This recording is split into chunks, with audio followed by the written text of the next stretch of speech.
Slow चल रहा है।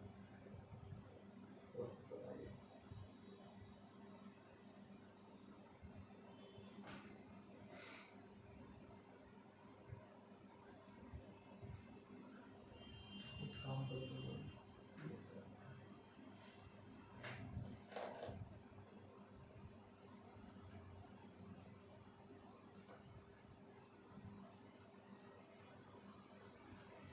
कमेंट देख लीजिए यार।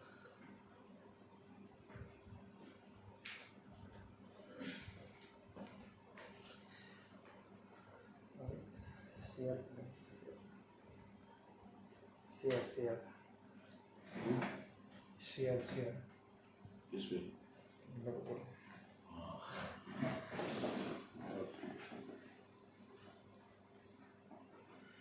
हाँ साथियों, जय मूल निवासी। आगे से आगे शेयर करते रहें,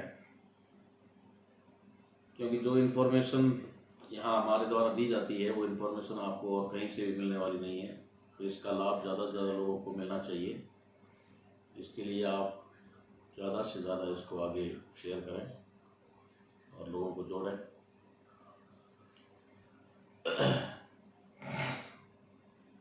साथियों,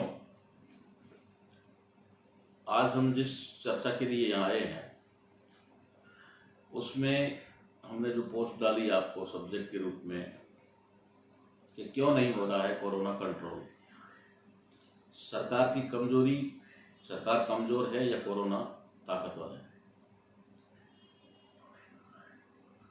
ये विषय हमें यहाँ रखने की क्या आवश्यकता पड़ी, क्योंकि जिस तरीके के हालात देश में पैदा हो नहीं रहे, किए जा रहे हैं, मैं तो यही भाषा इस्तेमाल करूंगा कि हालात जो देश में पैदा किए जा रहे हैं, ये वास्तव में कोरोना इतना कोई महामारी है या कोरोना की वजह से ये सब हो रहा है, ऐसा बिल्कुल ही नहीं है। हाँ, ये जरूर है कि हम बार बार वीडियो में आकर के बता रहे हैं कि कोरोना एक बीमारी है, एक फ्लू है, लेकिन वो शारीरिक रूप से इतना घातक नहीं है जितना कि वो मानसिक रूप से घातक बना दिया गया है। क्योंकि हमारे जो दुश्मन हैं उनकी हजारों साल से एक नीति रही है, इस देश की प्रजा कह दो या देश के जो लोग हैं, मूल निवासी बहुजन समाज जिसे हम कहते हैं, उन लोगों के प्रति उनका हमेशा एक रवैया रहा है, और वो है कि भय पैदा करो और फिर भय का दोहन करो। भय पैदा करो और भय का दोहन करो, चाहे वो भय धर्म के नाम पर हो, भगवान के नाम पर हो, भाग्य के नाम पर हो, स्वर्ग और नरक के नाम पर हो, या पुनर्जन्म के नाम पर हो, आत्मा परमात्मा के नाम पर हो, भाग्य के नाम पर हो। एक भय जो चारों तरफ फैलाया जाता है और उसके बाद में फिर उसका धीरे धीरे दोहन किया जाता है, यानी उससे जो है उसके नाम पर भय पैदा करके फिर लूटा जाता है। अभी भी हालात इसी तरीके के बने हुए हैं। इसलिए हमने ये कहा कि क्या सरकार इतनी कमजोर है कि इस हालात को कंट्रोल नहीं कर पा रही है। मैं कहता हूं कि भारत की सरकार इतनी ताकतवर है, और उसके लिए हजारों उदाहरण आपको मिल जाएंगे कि अगर आज की स्थिति ये है कि हॉस्पिटल नहीं है या हॉस्पिटलों में बेड नहीं है, बेड है तो ऑक्सीजन नहीं है, ऑक्सीजन है तो दवाई नहीं है, इंजेक्शन नहीं है, इस तरीके की जो परिस्थिति निर्माण हो रही है, और जिस तरीके से पूरे विश्व से हाथ फैला करके जो भीख मांगी जा रही है, उससे ये लगता है कि भारत देश जो है पूरा पूरा विश्व गुरु बन गया है भीख मांगने के मामले में। तो क्या वास्तव में ऐसे हालात हैं कि हमें दूसरे लोगों से भीख मांगने की आवश्यकता पड़ गई है? हमारे देश के जिम्मेदार प्रधानमंत्री थोड़े समय पहले कह रहे थे कि हमने 150 देशों की सहायता की, 150 देशों की सहायता की, उनको मदद की है कोरोना संकट काल में। आज क्यों स्थिति ऐसी आ गई है कि इस देश के अंदर देश के लोगों के लिए कुछ नहीं है? जब 2014 में प्रधानमंत्री बने थे नरेंद्र मोदी जी, तो उन्होंने पूरी दुनिया में घूम घूम करके सबको खैरात बटोरी थी। किसी देश को 1000 करोड़, किसी को 5000 करोड़, किसी को कितना, जैसे कि वास्तव में उनके पास में बहुत बड़ा खजाना है। आज भी है। ये नहीं है कि भारत को मैं बार बार कह चुका हूँ कि भारत सोने की चिड़िया था, सोने की चिड़िया है, लेकिन आज ये इस सोने की चिड़िया को पूरी तरह से बर्बाद करने में लगे हुए हैं। और पहले भी इन लोगों ने, इनके पुरखों ने 1000 बार इस देश को बर्बाद करने का काम किया है, लेकिन फिर भी ताकत भारत के अंदर इतनी है कि आज भी वो सोने की चिड़िया है। अगर हम ये कहें कि भारत के अंदर ऑक्सीजन की कमी है या फिर पैसे की कमी है या साधन संसाधन नहीं है, जिसकी वजह से देश की जनता को भुगतना पड़ रहा है, देश के नागरिकों को भुगतना पड़ रहा है, तो ऐसा बिल्कुल नहीं है। जब इस देश के अंदर पिछले 6 सालों के अंदर अरबों खरबों नहीं, कई अरबों खरबों रुपए नहीं, अरबों खरबों डॉलर, ये कह सकते हैं कि वो फिजूल खर्च किए गए, जहां उनकी आवश्यकता नहीं थी, और वहां पर उन लोगों ने वो पैसा खर्च किया। और जब देश के ऊपर संकट आया तो फट से हाथ फैलाने लगे या फिर जनता को कह दिया कि आत्मनिर्भर हो जाओ, तुम तुम्हारे बलबूते पर देख लो, हमारे पास में कुछ नहीं है। ये स्थिति जो है, ये कोई अपने आप या अचानक नहीं पैदा हुई है। इस स्थिति को जान करके एक षड्यंत्रकारी नीति के तहत ऐसा बनाया गया है। क्योंकि जैसा कि मैंने कल पोस्ट डाली और उस पोस्ट के ऊपर एक साथी ने बहुत ही अच्छा कमेंट किया, मुझे भी बहुत अच्छा लगा। कि वो कमेंट ये था, उन्होंने पूछा कि सर ना तो कोरोना ताकतवर है और ना ही सरकार कमज़ोर है, बल्कि इस देश के लोग मूर्ख हैं। ये बात मुझे बहुत ही अच्छी लगी, क्योंकि शायद उन्होंने बार बार जो इस तरीके के वीडियो देखने और इस मिशन को समझने के बाद में उनको ये समझ में आया होगा कि कहीं न कहीं कमजोरी हमारी खुद की भी है, जिसके बारे में मैंने कल के वीडियो में भी आपको ये बताया था कि हमें नागरिक होने का एहसास नहीं है, और जब तक हम प्रजा और जनता बने रहेंगे तब तक हमारा यही हाल रहेगा। तो कहीं न कहीं ये बात बहुत ही सटीक साबित होती है कि मूर्खता हमारी है। इतने हालात बद से बदतर होने के बाद में अभी तो आज हमने एक पोस्ट देखी है जिसके अंदर हॉस्पिटलों में बैरिकेड लगाने की आवश्यकता पड़ गई। क्यों आवश्यकता पड़ रही है? वहाँ पर क्यों भीड़ बढ़ रही है? क्यों लोग वहाँ जा रहे हैं हॉस्पिटल में? थोड़े दिन पहले, 2 महीने 3 महीने पहले तो लोग राम मंदिर के लिए भाग रहे थे, राम मंदिर के लिए भाग रहे थे और कह रहे थे कि बस राम मंदिर ही जरूरी है और कोई चीज जरूरी नहीं है। अगर उस समय वही लोग हॉस्पिटलों के चंदे के लिए भागते होते तो शायद आज उनको लाइनों में लगना नहीं पड़ता। लेकिन उन्हें तो पता है कि राम मंदिर ज्यादा अनिवार्य है। हम नहीं कहते कि नहीं है, होना चाहिए, लेकिन ये सारी चीजें, राम मंदिर होना चाहिए, सरदार पटेल की मूर्ति होनी चाहिए, और भी हमारे प्रधानमंत्री जी के लिए भी 1000 करोड़ रुपए का जो प्लान होना चाहिए, सारा होना चाहिए भाई, सब कुछ होना चाहिए। लेकिन तब होना चाहिए जब इस देश की जनता की आवश्यकताओं की पूर्ति हो जाए, देश के अंदर स्वास्थ्य सुविधाएं पूरी तरह से जो है मजबूत हो जाए, शिक्षा हर घर तक पहुंच जाए, हर व्यक्ति तक पहुंच जाए, हर व्यक्ति तक रोजगार पहुंच जाए, उसके रोटी कपड़े मकान के बंदोबस्त हो जाए, और फिर उसके बाद में अगर आपके पास में धन बचता है तो कोई दिक्कत नहीं है, आपको इन चीज़ों के लिए लगाना चाहिए। लेकिन कल तक जो लोग इन चीज़ों के लिए पैसा खर्च कर रहे थे वो आज कह रहे हैं कि हमारे पास में ऑक्सीजन खरीदने के पैसे भी नहीं है, इसलिए वो पूरी दुनिया के सामने हाथ फैला रहे हैं कि हमें ऑक्सीजन दो। और जिन देशों को कभी गिनती में भी नहीं लिया जा रहा था वे देश भी इस मदद देने के लिए तैयार हो रहे हैं। तो ये हालात क्यों हैं, हमें इस चीज़ को समझना होगा। मैं तो उन लोगों से कहूँगा जिनको हम लोग कहते हैं कि आज भी उनकी जो आंखों के ऊपर पट्टी बंधी हुई है, आज भी वे पूरी तरह से अंधभक्ति में लीन हैं, उन लोगों से कि अगर आप भाग भाग करके अभी जो भाग रहे हो, इसी तरीके से पहले भाग रहे थे राम मंदिर के चंदा लेने के लिए, राम मंदिर इतना अनिवार्य था, तो शायद अब उन लोगों को हॉस्पिटलों की तरफ नहीं जाना चाहिए। हॉस्पिटलों में क्या करना है? आखिर तो हमें जाना तो राम के चरणों में ही है ना, राम के चरणों में ही जाना है, तो फिर हॉस्पिटल में क्यों जाना है? मर भी जाएंगे तो क्या फर्क पड़ेगा, मरेंगे तो जल्दी राम जी के चरणों में चले जाएंगे। और राम जी के चरणों में जाने के लिए ही तो भाग भाग करके चंदा कर रहे थे, और राम जी के मंदिर को बनाने के लिए बस पूरा अपना जो कुछ सब दाव पे लगा दिए थे। तो आज हॉस्पिटलों की आवश्यकता नहीं है, आज राम मंदिर की आवश्यकता है। और जो आज हॉस्पिटलों के चक्कर लगा रहे हैं उनको भी ज़्यादा चिंतित नहीं होना चाहिए। थोड़ा समय आपको कम जो है इंतज़ार करना पड़ेगा, थोड़े जल्दी ही राम जी के चरणों में चले जाओगे। इस तरीके के हालात रहे तो आपको राम जी जल्दी ही बुला लेंगे। और मैं भी तो खुद भी कहता हूँ कि भाई राम जी के चरण में अगर आपको जाने की जल्दी है तो राम जी भी आपको जल्दी बुला लें। लेकिन साथियों, ये चीज़ें कहने के लिए बहुत कुछ है, कहने के लिए कड़वी भी लगती है और कहना भी नहीं चाहिए, लेकिन वास्तव में जो हालात देश के अंदर बनाए गए हैं, ये हालात बहुत ही एक सोची समझी साजिश के तहत बनाए गए हैं। ऐसा बिल्कुल नहीं है कि इस देश के अंदर कोई महामारी है। महामारी बना दिया गया है, उसको महामारी बना दिया गया है और एक भयावह वातावरण देश के अंदर पैदा कर दिया है, जिसकी वजह से 98% जो मौतें हैं, जो टोटल मौतें हो रही है, उसमें हम बार बार कह चुके हैं कि बहुत घरों में एक भी डेथ नहीं हो रही है, सारी हॉस्पिटल में डेथ हो रही है। और वो डेथ जो हो रही है उसके बहुत बड़े कारण हैं। मरने वाले कई लोगों को मारा जा रहा है, इसमें भी कोई अतिशयोक्ति नहीं है। कईयों के ऑर्गन्स निकाले जा रहे हैं, इसमें भी कोई अतिशयोक्ति नहीं है, सबके सामने सबूत है।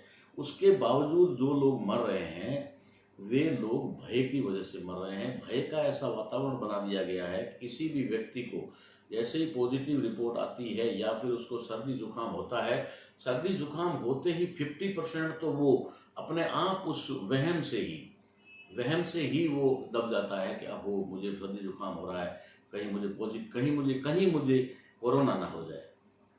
इस तरीके की जब उसके अंदर मेंटेलिटी बनती है, साइकोलॉजिकल इफेक्ट होता है, तो वो अपने आप को कमज़ोर मानने लगता है कि कहीं मैं पॉजिटिव ना हो जाऊं। और जैसे ही पॉजिटिव होने की रिपोर्ट आती है तो वो 90% पूरी तरह से मतलब मौत के नज़दीक चला जाता है, सोचता है कि अब मैं बचूंगा ही नहीं।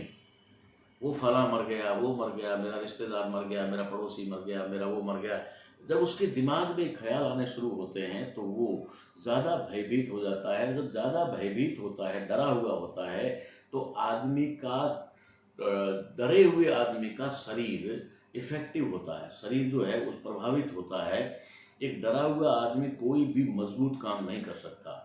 मजबूत काम का मतलब है अगर किसी आदमी को वजन भी उठाना है तो उसको माइंड में सेट हो जाएगा मुझसे नहीं उठेगा, तो वो नहीं उठा पाएगा, चाहे 5 किलो ही क्यों ना हो, लेकिन वो उठा नहीं पाएगा क्योंकि उसने मानसिक तौर से तय कर दिया कि मुझसे नहीं उठेगा। तो मानसिक तौर से जब डर अंदर पैदा हो जाता है तो आदमी के शरीर के ऑर्गन्स जो है ऑटोमेटिक ही काम करना बंद कर देते हैं, या फिर वे उसके अंदर क्या बोलते हैं, कंपन सी शुरू हो जाती है। तो ये घबराहट जो है, ये घबराहट आदमी को मार देती है और इस घबराहट की वजह से ही ज़्यादा मौतें हो रही है। तो इस समय सरकार को क्या करना चाहिए? अगर सरकार चाहे तो इसको बिल्कुल ही 1 या 2 दिन के अंदर ही कंट्रोल कर सकती है। उसके लिए बहुत सारी रास्ते हैं कि लोगों का मनोबल बढ़ाया जाए, लोगों को हिम्मत दी जाए, लोगों को बोला जाए कि भाई कोई दिक्कत नहीं है, कोई बीमारी नहीं है, इसको थोड़ा सा सावधानी से मरने वाले तो वैसे ही मर जाएंगे, लेकिन गारंटी के साथ कहता हूँ मरने वालों की संख्या कम हो जाएगी। जब अगर इस तरीके का इनका जो गोदी मीडिया है, ये जो इनके द्वारा प्रायोजित मीडिया है, ये सारा पूरे देश के अंदर, चाहे वो सोशल मीडिया पे जिस तरीके से वो कैंपिंग चला रहे हैं, जिस तरीके से उनकी IT सेल बैठ करके लोगों के अंदर एक भय का वातावरण बना रही है, तमाम चीज़ें अगर नेगेटिव न करके अगर पॉजिटिव कर दी जाए, मैं तो कह रहा हूँ सारे देश को खुला कर दिया जाए, सारी दुकानें खोल दी जाए, सारे वाहन आना जाना सब कुछ बिल्कुल चालू कर दिया जाए, लोगों के अंदर से ऑटोमेटिक भय निकल जाएगा। जिस तरीके से आपने देखा होगा कि पिछले साल जैसे ही लॉकडाउन लगा, लोगों में भय आया, तो भय की वजह से जितने लोग कोरोना की बीमारी से नहीं मरे, इतने लोग अन्य कारणों से मर गए, जैसे कि रास्ते में चलते हुए मर गए, भूख से मर गए, पानी के अभाव में मर गए। इस तरीके से बहुत सारे लोग जो है बिना वजह मर गए, बिना कोरोना के मर गए, मरने की वजह उनकी कुछ और रही। तो इस तरीके से, लेकिन बाद में जब धीरे धीरे नॉर्मल हुआ तो जैसा कि आपने सब में हमने देखा कि एकदम से सारा वातावरण नॉर्मल हो गया। कोई टाइमिंग फिक्स नहीं रहा, कहीं पर भी कोई कर्फ्यू नहीं था, कहीं पर भी किसी तरीके का कोई गाइडलाइन नहीं था, कहीं पर भी ज़्यादा मास्क वगैरह के चालान नहीं हो रहे थे। उस समय देश पूरा एक तरह से नॉर्मल हो गया था और ये कोरोना भी जैसे एकदम से कहीं दुबक गया था, ये भी कहीं जैसे बिल में घुस गया था।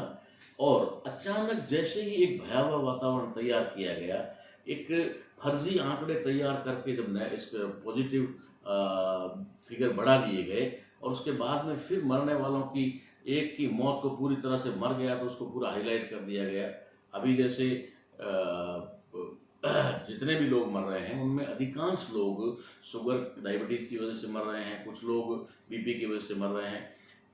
एक बीपी के बारे में डॉक्टर कहते हैं कि भाई बीपी, शुगर, इस तरीके की कुछ बीमारियां शरीर के अंदर जो होती हैं, वो अगर थोड़ा सा भी आदमी को टेंशन हो जाए, सदमा पहुंच जाए, तो वो ज़्यादा बढ़ जाती है या प्रभावी हो जाती है, उसके शरीर को इफेक्टिव करती है। तो अगर किसी व्यक्ति को डायरेक्ट मौत दिखाई दे, उसको अगर डायरेक्ट ये कह दिया जाए कि तेरे को मौत आने वाली है, यानी कि तेरे को कोरोना हो गया है, कोरोना हो गया है, ये अगर कह दो किसी भी आदमी को, आज की तारीख में लोगों की मानसिकता बन गई है कोरोना मतलब मौत, सीधा। इसका कोई इलाज, अरे इलाज तो 99% ही नहीं कह रहा हूँ, मैं कह रहा हूँ कि करोड़ों के अंदर जो है कोई हजारों या सैकड़ों के अलावा मर नहीं रहे हैं। इतना कोई मृत्यु का आंकड़ा ज़्यादा भयानक या महामारी नहीं होता है। लेकिन जैसे ही किसी आदमी को कोरोना पॉजिटिव की रिपोर्ट आ जाती है, वो आदमी सोचता है बस सामने मौत खड़ी है और अब मैं इससे बच नहीं पाऊंगा। इस तरीके का जो वातावरण बनाया गया है, इससे भयंकर बीमारियां भी पहले आई है। ऐसी बात नहीं है कि बीमारी नहीं है, ये भी एक बीमारी है, तो पहले भी बीमारी आ रही है। स्वाइन फ्लू इससे भी ज़्यादा भयानक बीमारी मैं मानता हूँ। स्वाइन फ्लू जो आया था वो बहुत ज़्यादा घातक बीमारी थी, इससे भी घातक थी, लेकिन उसको भी कंट्रोल किया गया, उसको भी नियंत्रित किया गया। और तो ये भी नियंत्रित हो सकती है, कोई बड़ी बात नहीं है। लेकिन इसको नियंत्रित करने के लिए जितनी मैं कह रहा हूँ कि ये जो फर्जी वाला चला रहे हैं कि दवाई के साथ साथ कड़ाई भी, ठीक है ना, मैं कह रहा हूँ इस कड़ाई को हटा दो, ये नॉर्मल हो जाएगा, ये बीमारी ही भाग जाएगी अगर कड़ाई को हटा दिया जाए।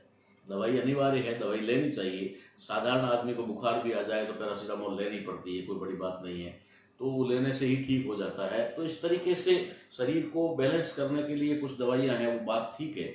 लेकिन जो दवाई के साथ साथ कड़ाई की बात कर रहे हैं, तो दवाई तो दे नहीं रहे हैं, दवाई के लिए तो लाइन में लगना पड़ रहा है, दवाई के लिए तो ब्लैकमेलिंग हो गई है, दवाई के लिए तो 900 रुपये का इंजेक्शन जो है 50-50 हज़ार रुपये में, लाख लाख रुपये में बिक रहा है।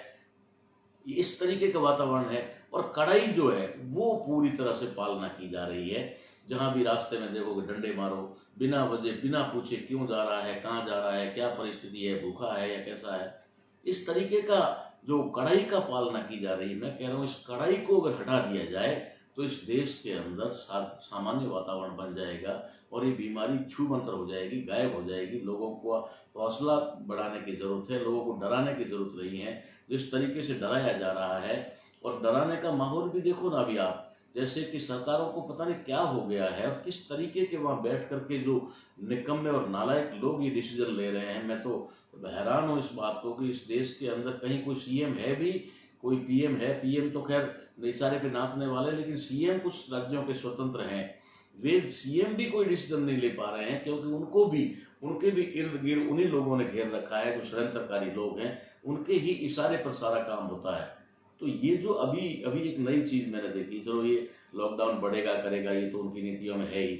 अभी तो उन्होंने ये कह दिया है कि शादियों के अंदर पहले 50 लोगों तक की छूट थी कि एक शादी में 50 से ज्यादा लोग जमा ना हो।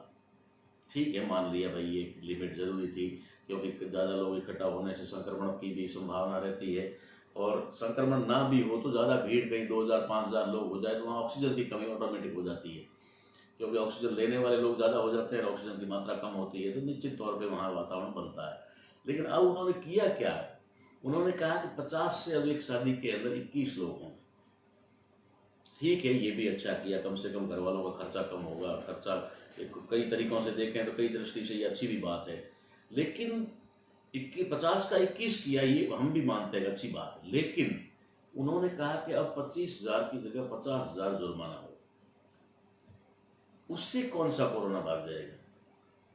ये एक लोगों को डायरेक्ट इनडायरेक्ट एक डर पैदा करने का वातावरण बनाया जा रहा है कि इधर आप कोरोना से ना डरो तो जुर्माना से डरो, जुर्माने से नहीं डरो तो किसी और से डरो, पुलिस से डरो, प्रशासन से डरो। डरना है आपको, और जितने आप डरे हुए रहोगे उतना ही कोरोना आपके ऊपर हावी होगा, क्योंकि जो डरा हुआ होता है वो आदमी अंदर से कमजोर होता है। जब अंदर से कमजोर होता है तो निश्चित तौर पे इस तरीके के वायरस, चाहे वो कोरोना हो चाहे अन्य वायरस या बैक्टीरिया, वो असर करते हैं। और वो उसको, क्योंकि जो क्षमता हमारी शरीर की वायरस से लड़ने की होती है एंटीवायरस जो ताकत हमारे अंदर होती है वो डर की वजह से, घबराहट की वजह से वो कम हो जाती है। और कम होते ही, मैं साइकोलॉजिकल स्टूडेंट हूँ इसलिए साइकोलॉजी की बात ज़्यादा कर रहा हूँ कि कुल मिलाकर के जहाँ दवाई भी काम नहीं करती है वहाँ पर बहुत सारी चीज़ें जो साइकोलॉजिकल हौसला देने वाली होती है वो आदमी को मजबूत बना देती है। मेरे पास में कई लोगों के फ़ोन आ रहे हैं, वो कह रहे हैं साहब ऐसा हो रहा है, ये तो बहुत ज़्यादा खतरनाक रूप धारण कर रही है। मैंने कहा अपने आप को मजबूत बनाए रखो। शारीरिक मजबूत बनाए रखने के साथ साथ आप अपने आप को मानसिक रूप से भी मजबूत बना कर रखो। अगर आप मानसिक रूप से कमज़ोर हो गए तो आपका शरीर ऑटोमेटिक डाउन हो जाएगा, ऑटोमेटिक डाउन हो जाएगा। इसलिए ये जो षड्यंत्र इस देश के अंदर चल रहा है कोरोना के नाम पर, और मैं बार बार इसी चीज़ को रिपीट कर रहा हूँ कि आप लोगों को डरा करके आपके भविष्य को बर्बाद करने का प्लान चल रहा है। उस प्लान को समझने की कोशिश करो। जितना हो सके इसके खिलाफ विद्रोह करो, जितना हो सके इसका विरोध करो। जितने पढ़े लिखे लोग हैं, जितने समझदार जानकार लोग हैं, वे लोग ज़्यादा से ज़्यादा इस के खिलाफ आंदोलन की तैयारी करो, सड़कों पर आओ। इस तरीके का जब तक नहीं करोगे तब तक, क्योंकि हमारे प्रशासनिक अधिकारियों को या प्रशासन जो है उनको तो उन लोगों ने बिल्कुल ही गुलाम बना दिया है। उनको तो आदेश की पालना के अलावा उनके पास में कोई अधिकार नहीं है। वे हमारे अधिकारी हैं लेकिन अधिकार लेस, बिना अधिकार के अधिकारी हैं। उनके पास कोई अधिकार नहीं है सिवाय ऊपर से जो मिल रहा है गाइडलाइन उसको फॉलो करने के अलावा। इसलिए हम लोगों को ज़्यादा ज़रूरत है कि हमारे आसपास कहीं भय पैदा ना हो, लोगों को हौसला, अपने रिश्तेदारों को, अपने मित्रों को, अपने संगठन के लोगों को, अपने सामाजिक कार्यकर्ता जो भी आपके संपर्क में हैं उन लोगों से ये कहें कि आप डरे नहीं, अपने आप को मजबूत बनाए रखें। ये साधारण सी बीमारी है, आती भी है तो चली जाती है, कोई बात नहीं है। बहुत सारे लोग रिकवर हो रहे हैं, लेकिन रिकवर वही लोग हो रहे हैं जो घरों में हैं, ठीक है। रिकवर वही हो रहे हैं जो लोग अपने आप में अपना सेल्फ इलाज कर रहे हैं या फिर घरेलू उपचार कर रहे हैं या फिर कह सकते हैं आयुर्वेदिक उपचार कर रहे हैं। लेकिन अगर कोई हॉस्पिटल में जाता है, एडमिट हो जाता है, तो उसके बचने के चांस बहुत कम हो जाते हैं। ये एक षड्यंत्र है, इसको भी समझने की आवश्यकता है। इसलिए अपने आसपास कोई भय का वातावरण न पैदा होने दें, ये हमारे लिए बहुत ज़्यादा ज़रूरी है। ये बात मैं आपको क्यों कह रहा हूँ, क्योंकि बाबा साहब अम्बेडकर ने एक बात जो कही थी वो मैं आपको बताना चाह रहा हूँ। उन्होंने अंग्रेजी में कहा था कि cultivation of mind should be the ultimate aim of human existence. यानी कि उन्होंने कहा कि मानव जो कि बुद्धि का विकास, मानव की बुद्धि का विकास मानव के जीवन का अंतिम लक्ष्य होना चाहिए। अगर हमारी बुद्धि विकसित नहीं है, अगर हमारी बुद्धि विकसित नहीं है तो निश्चित तौर पे हम लोग किसी न किसी के डर में आएंगे ही। डरता वही व्यक्ति नहीं है जो व्यक्ति अपने आप में मजबूत होता है, यानी कि बुद्धि जिसकी काम करती है। तो बुद्धि का विकास जो है मानव के अस्तित्व का अंतिम लक्ष्य होना चाहिए, ऐसा बाबा साहब अम्बेडकर ने कहा। तो आप आज जो मूर्खता की बात करें, हम लोग, मूर्खता शब्द भी अच्छा नहीं है लेकिन हमें मजबूरी में लेना पड़ता है। हम कहीं न कहीं नासमझ बने हुए हैं, और नासमझ जो बने हुए हैं तो नासमझ होने की वजह से हमारे लोगों का इस्तेमाल वो लोग कर लेते हैं या फिर डरा देते हैं, जैसा चाहते हैं वैसा हमसे करवा लेते हैं। कोई भी व्यक्ति जो है उसका विरोध नहीं कर पाता, कोई भी व्यक्ति उसका कारण नहीं पूछ सकता, कोई भी व्यक्ति जो है उसके बारे में तर्क वितर्क नहीं कर सकता कि भाई ऐसा क्यों, मतलब क्यों कहीं पर भी नहीं है। क्यों नहीं है? क्यों इसलिए नहीं है कि हमारी बुद्धि का जो विकास है वो रुक चुका है या रोक दिया गया है, और उसकी वजह से हम लोग अपने स्व विवेक से कुछ सोच नहीं पाते। इसलिए हमारे अंदर कुछ सवाल पैदा नहीं होता, हमारे अंदर कोई क्यों पैदा नहीं होता। इसकी वजह से जैसा भी ऊपर से मिलता है संदेश या आदेश, उसको हम लोग फॉलो करते हैं, उसको मान लेते हैं। ये हमारी मूर्खता का सबसे बड़ा कारण है। सरकारें बेईमान है, इसमें कोई किंतु परंतु नहीं है, उनका काम है। अभी आज एक पोस्ट मैंने भी डाली, उसको देख करके किसी ने मुझे भेजा, तो उसमें था कि बीजेपी के एक एमएलए ने एक औरतों को जब वो फीस माफ़ी के लिए गई तो उनको ऐसा जवाब दिया, विवादित बयान लिखा गया उसको, और कहा कि बच्चे तुम पैदा करो, फीस हम भरें या सरकार भरे, ठीक है ना। तो ये बात जब उन्होंने कही तो उसको लोगों ने लिखा विवादित बयान दिया।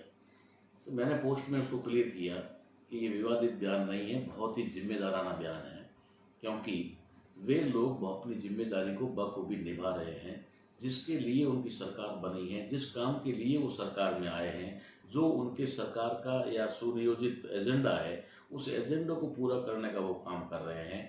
हम लोग मूर्ख हैं जो उनसे उम्मीद कर रहे हैं, हम लोग जो है बेवकूफ़ हैं जो उनसे ये इस प्रकार की आशा करते हैं कि वो हमारा भला करेंगे। साहिब कबीर ने कहा ना, कभी कभी रक्षक जो है भक्षक कभी रक्षक नहीं हो सकता। ठीक वैसे ही हमने भक्षकों को अपने सिर पे बिठा दिया, अब उनसे ज़िंदगी की भीख मांग रहे हैं, उनके सामने गिड़गिड़ा रहे हैं। जो बड़े बड़े नरसंहारी हैं, बड़े बड़े मतलब क्या बोलते हैं उसको, मानव हत्यारे हैं, मानवता के हत्यारे, उन्हीं लोगों को हमने बड़ा जोश खोश से और बड़े वो, क्योंकि वहाँ पर भी हमारी बुद्धि का विकास रुका हुआ था, इसलिए हर हर मोदी और घर घर मोदी।